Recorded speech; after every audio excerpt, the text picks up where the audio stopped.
We was at the county fair this weekend, and it was a wonderful county fair.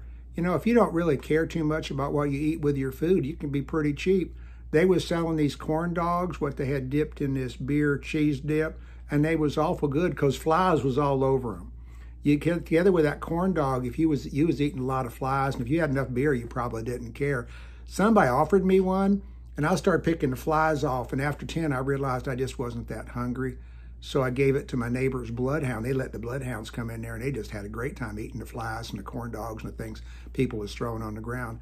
You wonder how somebody could eat a corn dog with flies on it, and I think the beer had a lot to do with it. There was people eating these big corn dogs with this big jug of beer, got a big jug of beer and some corn dogs dipped in stuff, and they just weren't noticing they were getting that extra protein with them flies in there that made it kind of crunchy, one fellow said. I just didn't feel like eating none of that.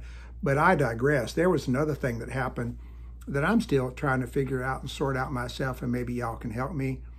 There's the Muley couple, is a couple that lives way down there at the edge of the county. They got their own property. They got it from their granddaddy, who got it from his dad.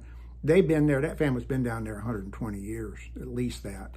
And it's a really right nice farmhouse, and the outhouse outside is incredibly decorated. They used it as a planter because there was lots of fertilizer underneath. They don't use it anymore unless there's an emergency inside with their plumbing inside.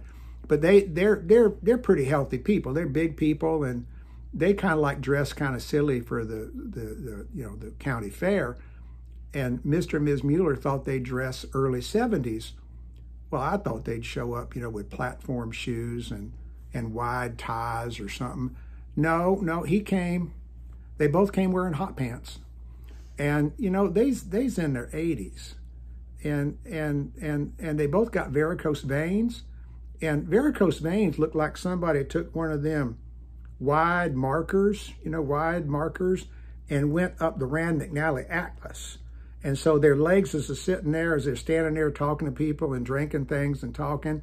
And they got these big varicose veins sticking out on both of their legs. It's just, I don't think it's attractive. I don't think hot pants should be worn by anybody. If you're really, really thin, they might fall off of you. And if you're too big, you need more of it to cover up what people don't want to see. So anyway, there's a fella came down there. He had a toddler and a stroller, like a 1.5-year-old little old boy, who had lots of curiosity, and he'd never seen hot pants before. And he was staring at these folks, as others were too. I wasn't, because I'd eaten recently and I wanted to keep it down. So they're over there. This little boy gets by, and this couple's there, and these varicose veins are bulging out. And the little 1.5-year-old fella, they got a lot of curiosity. You got to watch them. He reaches over with his two little chubby fists and grabs their biggest varicose vein and yanks on it like it's a Christmas card ornament or something on the tree.